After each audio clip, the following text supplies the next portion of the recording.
नाजरीन अस्सलामु अलैकुम। आज हम आपको एक ऐसी सच्ची दास्तान सुनाने जा रहे हैं जिसमें यतीमी का दर्द भी है और अंधेरे का खौफ भी। ये कहानी है एक अकेली लड़की की जो दुनिया के जुल्मों से लड़ रही थी, लेकिन उसे ये नहीं पता था कि अब उसकी लड़ाई किसी और से होने वाली है। मेरा नाम सारा है। किस्मत ने मुझसे हर अपना छीन लिया था। अब्बू हमें बहुत पहले छोड़कर चले गए थे। कोई भाई नहीं था और अम्मी भी कुछ साल पहले इस दुनिया से चली गईं। मैं एक किराए के घर में माँ के साथ रहा करती थी, लेकिन जब माँ नहीं रही और किराया भी 2 साल तक नहीं दे पाई तो मकान मालिक ने मुझे घर से निकाल दिया और मेरे सारे सामान पर भी कब्जा कर लिया। अब मेरे पास बस कुछ पैसे और एक सोने की अंगूठी थी और कोई सहारा नहीं। मैं शहर के एक घनी आबादी वाले इलाके में पहुंची, जहां मैंने एक छोटा सा घर किराए पर लेने की कोशिश की। घर बहुत पुराना था, जैसे बंटवारे से पहले का बना हुआ हो। टूटे फर्श, दीवारों में दरारें और हर तरफ सन्नाटा। मैंने सोचा शायद इतना पुराना घर सस्ते किराए में मिल जाए। घर एक बूढ़ी औरत का था। मैंने जब अपनी मजबूरी बताई तो वो समझ गई। उसने कहा, बेटी मैं तो घर दे दूंगी, मगर तू अकेली है, कल को कोई मसला हुआ तो। मैंने यकीन दिलाया कि कुछ नहीं होगा। वो राजी हो गई। उसने कहा, घर में कुछ बर्तन, चारपाई और बिस्तर पड़े हैं, अगर काम आ जाएं तो इस्तेमाल कर लेना। मुझे तो ये भी बहुत बड़ा रहमत लगा। मैंने घर ले लिया। मेरा इरादा था कि पास के किसी स्कूल में पढ़ाने का काम पकड़ लूं, क्योंकि कहीं तो रहना था। इससे पहले मैं 2-3 दिन स्टेशन पर गुजार चुकी थी। अगले दिन मैं पास की दुकान से दूध और बिस्किट लेने गई। दुकानदार से थोड़ी बात हुई। मैंने झूठ कहा कि मैं अपने अब्बू और भाई के साथ यहां रहने आई हूं, वो दिन भर काम पर होते हैं। वो हैरान होकर बोला, इस घर में तो कोई रहता ही नहीं, लोग कहते हैं कि इसमें जिन्नात का साया है, आपने ये घर क्यों ले लिया? अब मुझे समझ आया कि उस औरत ने ये घर इतने सस्ते में क्यों दिया था। लेकिन मैंने दिल में सोचा, सबसे बड़ा जिन्न तो गरीबी है, जिनसे हम हर रोज लड़ते हैं। मैंने घर की सफाई की, सामान जमाया। वाकई वहां कुछ बर्तन, एक पुरानी चारपाई, पानी के बर्तन और एक झाड़ू पड़ी थी। मैंने अपनी एक दोस्त से भी बात की। उसने कहा कि कल स्कूल में इंटरव्यू है, आ जाना। उम्मीद थी कि शायद नौकरी लग जाए। रात को जब मैं लेटी तो मैंने उस दुकानदार की बात दिमाग से निकालनी चाहिए, मगर रात के सन्नाटे में वो लफ्ज दोबारा गूंजने लगे। मैं अकेली थी, घर बिल्कुल सुनसान था, और फिर वही सवाल मेरे कानों में गूंजने लगे, अगर कोई आ गया तो मैं क्या करूंगी? मैंने एक तरकीब निकाली। रात को मोबाइल पर किसी मर्द की आवाज चला देती और दरवाजे के पास खड़ी हो जाती, ताकि कोई बाहर से गुजरते हुए सोचे कि घर में मर्द मौजूद है। मैंने मर्दाना जूता भी बाजार से लाकर बाहर रख दिया। खिड़की से बातें करती जैसे अंदर कोई है। ये सब बस अपने बचाव के लिए था, मगर दुनिया बहुत चालाक है और जालिम भी। सामने वाले घर की छत से मेरा आंगन और दरवाजा साफ दिखता था। वहां एक लड़का रहता था जो अब मुझे देखने लगा था, दूर से भी और पास से भी। उसे शायद अब सब पता चल गया था कि इस घर में मैं अकेली रहती हूँ। लड़का पहले अपनी छत पर खड़ा सिर्फ घूरता था, फिर अब उसने रास्ते में रोकना शुरू किया और इशारे देने लगा।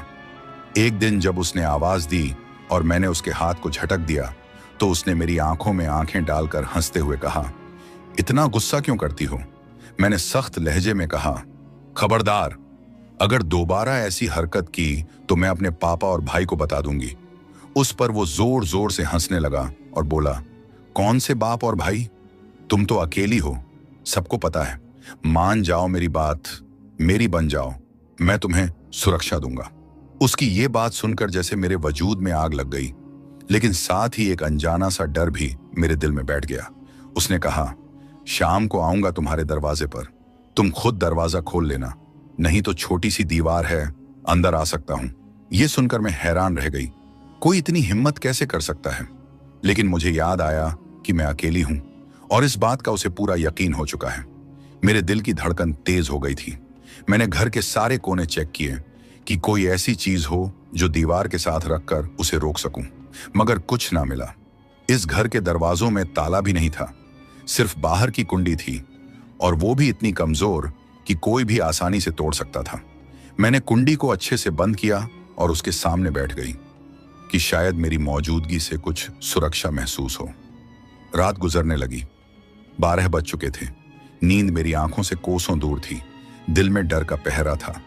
तभी अचानक दरवाजे पर दस्तक हुई। मेरा शरीर कांप गया। पहला ख्याल यही आया, वही लड़का होगा जो अपनी धमकी पर अमल करने आया है। फिर मैंने खुद को तसल्ली दी, उसने तो कहा था दीवार फांद कर आ जाऊंगा, तो दरवाजा क्यों खटखटाएगा। हिम्मत करके दरवाजा खोला तो जो मंजर सामने था वो मेरी तमाम सोचों से अलग था। सामने 3 आदमी खड़े थे, लंबे लंबे चौखे पहने हुए, चेहरे पर हल्की सी दाढ़ी, आंखों में एक अजीब सा नूर। बेशक्ल नहीं, लेकिन बेहद खूबसूरत और शांत लग रहे थे। उनके हाथ में कुछ थैले थे, जैसे सफर का सामान हो। उन्होंने कहा, हम मुसाफिर हैं और शहर में नए आए हैं। हमारे पास रहने की कोई जगह नहीं है। अगर आप मेहरबानी करें तो हमें रात गुजारने के लिए जगह दे दें। उनकी बात सुनकर मैं हैरान रह गई। एक अकेली लड़की और 3 अजनबी मर्द।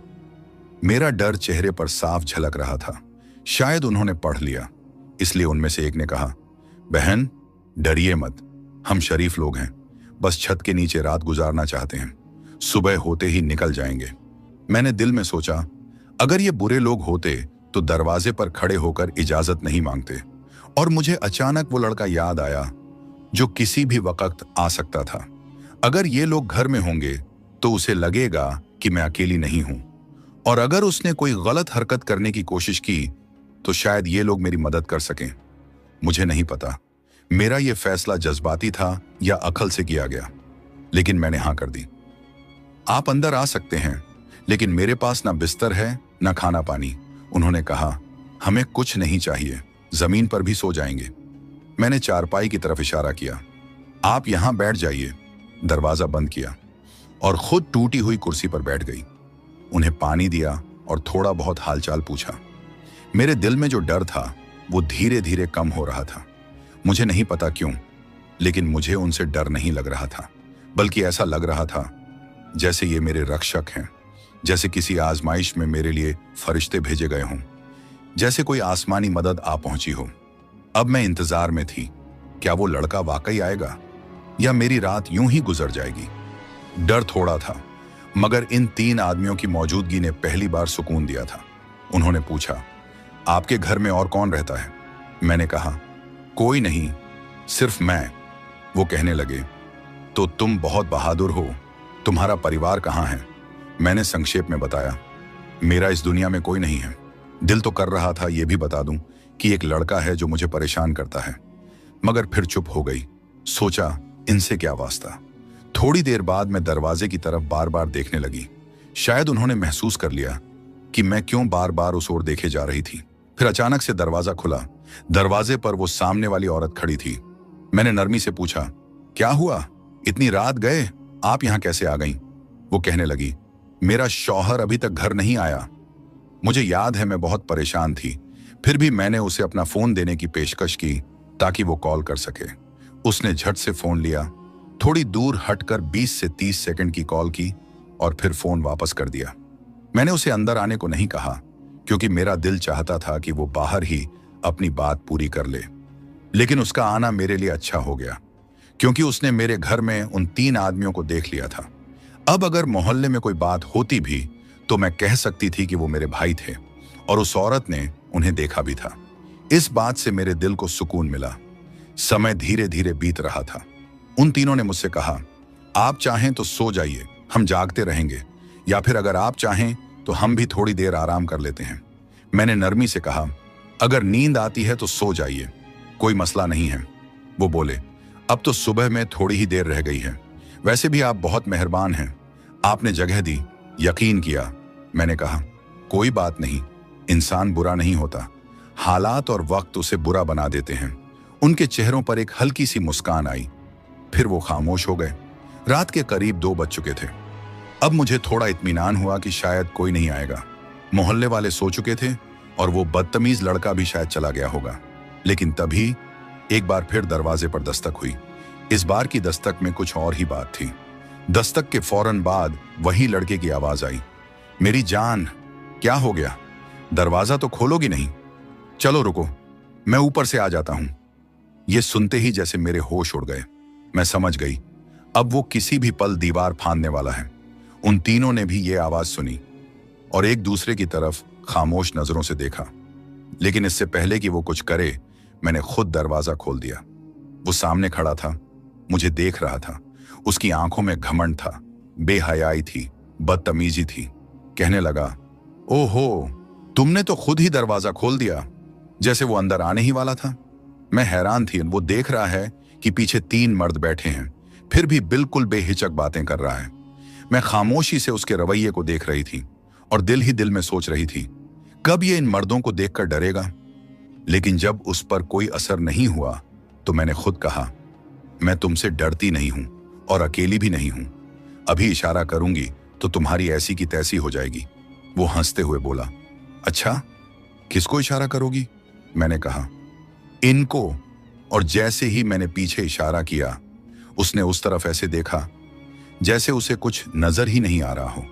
उसकी आंखों में हैरानी नहीं थी, बल्कि ऐसा लग रहा था कि वो मेरी बातों को कोई अहमियत ही नहीं दे रहा। वो ऐसे देख रहा था जैसे मैं पागलों की तरह बातें कर रही हूं।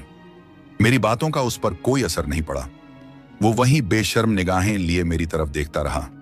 मैं अभी सोच ही रही थी कि ये वाकई इतनी रात को मेरे दरवाजे तक आ गया कि तभी अचानक उसकी आंखें इतनी फैल गईं जैसे अभी बाहर निकल आएंगी। उसके चेहरे पर खौफ आ गया। वो थर थर कांपने लगा। जो हाथ उसने मेरी तरफ बढ़ाया था, उसी हाथ से पीछे की तरफ झटका खाकर हट गया, जैसे उसे किसी करंट ने छू लिया हो। वो फौरन उल्टे कदम पीछे हटा, भागने की कोशिश करने लगा, मगर इतनी जल्दी में था कि ठोकर खाकर गिर गया और चिल्लाने लगा, नहीं नहीं, मैंने कुछ नहीं किया, मुझे माफ कर दो, मुझे कुछ मत कहना, मैं जा रहा हूं। वो लड़का इस तरह भागा जैसे किसी ने उसका पीछा कर लिया हो। उसके कदम उसका साथ नहीं दे रहे थे। गिरता था, उठता था, फिर गिरता था, फिर उठता था। आखिरकार अपने घर की तरफ भाग गया। मेरा दिल अंदर से खुशी से झूम रहा था, क्योंकि जो मैं चाहती थी वही हुआ। वो लड़का उन तीनों से डर गया था, लेकिन मेरे लिए ये बात हैरानी की थी कि उन तीनों ने तो ना कोई हरकत की, ना कुछ कहा, ना अपनी जगह से हिले। तो फिर वो लड़का इतना ज्यादा कैसे डर गया? मैंने हैरत से पलट कर देखा तो वो तीनों अब भी उसी सुकून और खामोशी से बैठे थे, जैसे कुछ हुआ ही ना हो। मैंने हिम्मत करके पूछा, ये सब कैसे हो गया? वो लड़का इतना डर कर क्यों भाग गया? उनमें से एक ने बहुत नरम लहजे में कहा, जैसे भी गया हो, दोबारा नहीं आएगा और अब आपको परेशान भी नहीं करेगा। ये लफ्ज मेरे लिए इत्मीनान का पैगाम थे। लेकिन फिर उन्होंने कहा, अब हम चलते हैं। तो मैं समझी कि वे दरवाजे की तरफ जाएंगे, लेकिन वे तीनों एक दीवार की तरफ मुंह करके खड़े हो गए और वहीं खड़े होकर कुछ पढ़ने लगे। मैंने हैरान होकर कहा, दरवाजा तो इस तरफ है। उन्होंने मेरी तरफ देखे बिना कहा, हमारा दरवाजा इसी तरफ है, आप फिक्र ना करें, इस घर में अब आपको कोई समस्या नहीं होगी। उनकी ये बात पूरी भी नहीं हुई थी कि वे तीनों धीरे धीरे उस दीवार के अंदर ऐसे विलीन हो गए जैसे कभी थे ही नहीं। ये मंजर देखकर मेरे होश उड़ गए, मेरी जुबान बंद हो गई, शरीर में जैसे जान ही नहीं रही और मैं वहीं बेहोश हो गई। जब सुबह मेरी आंख खुली तो सब कुछ बदल चुका था। मेरा टूटा हुआ बिस्तर गायब था, उसकी जगह एक खूबसूरत नया बेड रखा हुआ था। मेरी पुरानी कुर्सी की जगह नई टेबल और कुर्सी रखी हुई थी।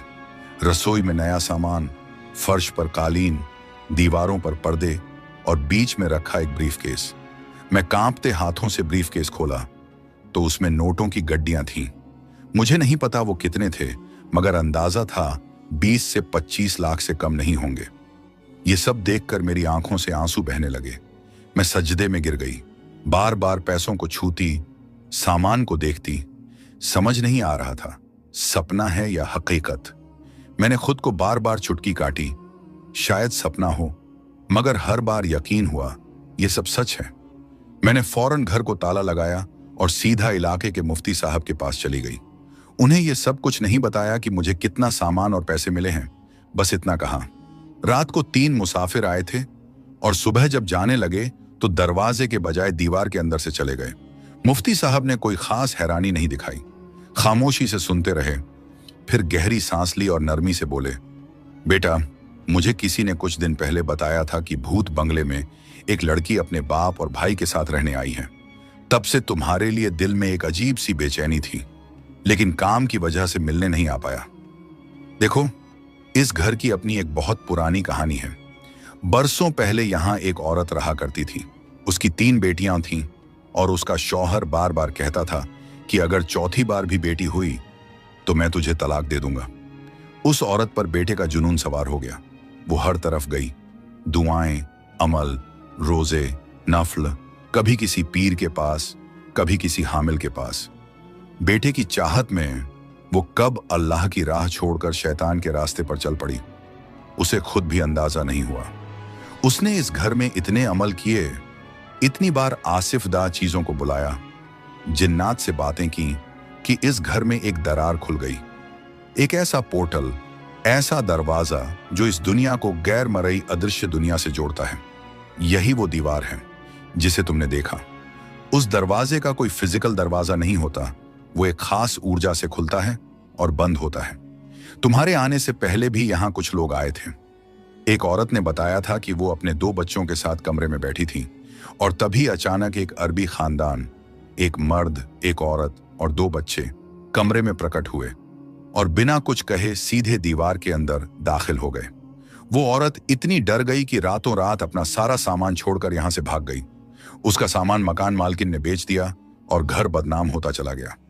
कुछ और लोग भी आए मगर सब डर कर चले गए। तब से ये घर खाली पड़ा था। मोहल्ले में मशहूर हो गया, यहां भूत हैं, जिन्नात हैं, साया है। और बहुत वक्त बाद तुम आई। हमें लगा शायद तुम अकेली नहीं हो। अगर कुछ होता तो या तो तुम फैमिली के साथ चली जाती या शायद तुम लोग सब संभाल लेते, और अगर तुम्हारे साथ कोई बुरा वाकया पेश आता तब हम आते, मगर तुम्हें कोई तकलीफ ना पहुंचे ये तो अल्लाह को भी मंजूर नहीं था। तुम्हें कोई नुकसान नहीं पहुंचा, ये अल्लाह का खास करम है। मैंने आहिस्ता आवाज में कहा, नहीं, मुझे तो कोई नुकसान नहीं हुआ, बल्कि ऐसा लगा जैसे कोई मेरी मदद करने आया हो, जैसे कोई मेरी हिफाजत पर मामूर हो। मुफ्ती साहब हल्के से मुस्कुरा दिए और बोले, वो जरूर मेहमान होंगे, मुसाफिर थे, इस दुनिया से उस दुनिया के मुसाफिर, तुम्हारे पास पनाह लेने आए होंगे। और अगर तुम्हें कोई नुकसान नहीं पहुंचा तो तुम्हें चाहिए कि अल्लाह का शुक्र अदा करो और खुशी मनाओ कि उसने तुम्हें अपनी पनाह में रखा। इस वाक्य के बाद मेरे दिल में एक अजीब सी बेचैनी रहने लगी। हर लम्हा यही सोचती रही कि अगर उनकी जगह कुछ और आ जाता, अगर उनकी नीयत वैसी ना होती तो मैं क्या कर लेती। मुफ्ती साहब की बात मेरे जहन में बार बार गूंजती रही। वो दरवाजा अब भी खुला हुआ है, वो दरवाजा जिससे कोई भी आ जा सकता है। ये सोचकर मेरी रूह कांप जाती थी। सच ये था कि उन्होंने मुझे कोई नुकसान नहीं पहुंचाया था, बल्कि उल्टा मेरी मदद की, मेरी जिंदगी ही बदल दी। लेकिन ये भी हकीकत थी कि वो इंसान नहीं थे, हवाई मखलूक थे। उनकी हर बात, हर हरकत आम इंसानों से अलग थी। जब भी वो आते थे माहौल में एक अजीब सी खामोशी और ठंडक छा जाती थी। अब मैं रोज इस सच्चाई के साथ नहीं जी सकती थी कि मेरे घर की एक दीवार ऐसी है जो इस दुनिया को किसी और दुनिया से जोड़ती है। और यह भी मुमकिन था कि अगली बार कोई ऐसा ना आए जो मेहरबान हो। इसलिए मैंने फैसला किया, अब मुझे इस घर में नहीं रहना चाहिए। उनकी दी हुई दौलत, उनकी इनायत मेरी जिंदगी बदलने के लिए काफी थी। अब मुझे डर के बिना एक नई जिंदगी शुरू करनी चाहिए। मैंने उनका दिया हुआ सारा सामान इकट्ठा किया, बेड, पर्दे, बर्तन, कपड़े और आखिर में वो ब्रीफकेस जिसमें पैसे थे। इन्हें एक ट्रैक्टर में लदवाया। जब मोहल्ले वालों ने यह मंजर देखा, सब हैरान रह गए। उनकी नजरें मुझ पर ऐसे थीं जैसे मैंने कोई खजाना लूट लिया हो। सब एक दूसरे से कानाफूसी में पूछने लगे, ये तो कुछ महीने पहले आई थी, इसके पास तो कुछ नहीं था, फिर ये सब कहां से आया। लेकिन मैंने ना किसी को जवाब दिया, ना किसी से उलझी, ना ही किसी की बात का बुरा माना, क्योंकि अब ना मेरे पास वक्त था न जरूरत। मैंने उस दरवाजे को आखिरी बार देखा जिसकी दूसरी तरफ मेरी जिंदगी की कहानी ने एक नया रुख लिया था। दिल ही दिल में उन तीनों का शुक्रिया अदा किया और वहां से रवाना हो गई। मैं एक नई जगह जा रही थी, एक नई मंजिल की तरफ, एक नई जिंदगी शुरू करने। मैं एक बहुत अच्छी कॉलोनी में पहुंची जहां साफ सुथरी गलियां थीं, अच्छा माहौल था। वहां अपार्टमेंट सिस्टम था। मैं एक फ्लैट के बाहर खड़ी अपनी सोचों में गुम थी कि एक औरत आई, गोद में बच्चा और 2 बच्चे साथ में। वो मुस्कुराई और पूछा, बेबी, आपको कमरा चाहिए क्या? मैंने हाँ में सिर हिलाया। उसने कहा, मेरे ऊपर वाले फ्लोर पर एक कमरा खाली है, चाहो तो वहां रह सकती हो। मैंने पूछा, क्या आपके शौहर काम पर होते हैं? वो बोली, हाँ, वे बिस्किट कंपनी के मालिक हैं, अक्सर बाहर रहते हैं। वो औरत मुझे भरोसेमंद लगी। उसकी आंखों में न चालाकी थी न लालच। मैंने उसी वक्त हाँ कर दी और ऊपर वाले कमरे में शिफ्ट हो गई। वो 2 कमरों का सेट था, एक मुझे मिला और दूसरा वो खुद इस्तेमाल करती थी, मगर उसने मुझे पूरी आजादी दी, किचन भी, रहन सहन भी। अब मेरे पास सब कुछ था, पैसे भी, इज्जत भी और सबसे बढ़कर महफूज छत। मैंने सारा सामान तरतीब से रख लिया, वही बेड, वही पर्दे, वही कुर्सी और मेज जो उस रात के बाद मुझे मिली थी। ये सब चीजें मुझे बार बार उस रात की याद दिलाती थीं, मगर इस बार डर नहीं था, बल्कि शुक्रगुजारी थी। जैसे मेरे साथ कोई बहुत खास वाकया हुआ हो जिसने मेरी जिंदगी का रुख बदल दिया। मैंने पास के स्कूल में दरख्वास्त दी। तालीम मेरा शौक था और पहले भी पढ़ा चुकी थी। मुझे फौरन नौकरी मिल गई। अब मेरी जिंदगी मुकम्मल हो चुकी थी। इज्जत की रोटी, महफूज छत और दिल का सुकून। मैं जब भी रात को सोने से पहले उन तीनों को याद करती, दिल से दुआ निकलती। उनके दिए हुए माल से कभी फिजूल खर्ची नहीं की, ना घमंड किया, बल्कि हर बार अल्लाह का शुक्र अदा किया और उन्हें उसका वसीला माना। आज जब कभी किसी परेशान इंसान को देखती हूँ, दिल करता है कि उसकी मदद करूं, क्योंकि मैं जानती हूं जब कोई मजबूरी में होता है तो अल्लाह कहीं ना कहीं से मदद भेजता है। जैसे उसने मेरी भेजी थी। वो एक रात के मुसाफिर मेरी तकदीर बदल गए थे, मेरी सोच, मेरा रास्ता, मेरी जिंदगी, सब कुछ। और आज मैं एक नए शहर में एक नई पहचान के साथ खुश हूं, मुतमईन हूं और हर लम्हा सुकून से जी रही हूं। तो दोस्तों, ये थी आज की कहानी। अगर आपको ये दास्तान पसंद आई हो तो हमारे चैनल हाजिर वॉइस को सब्सक्राइब जरूर कीजिए। बेल आइकन दबाना मत भूलिएगा। फिर मुलाकात होगी एक नई कहानी में। अल्लाह हाफिज।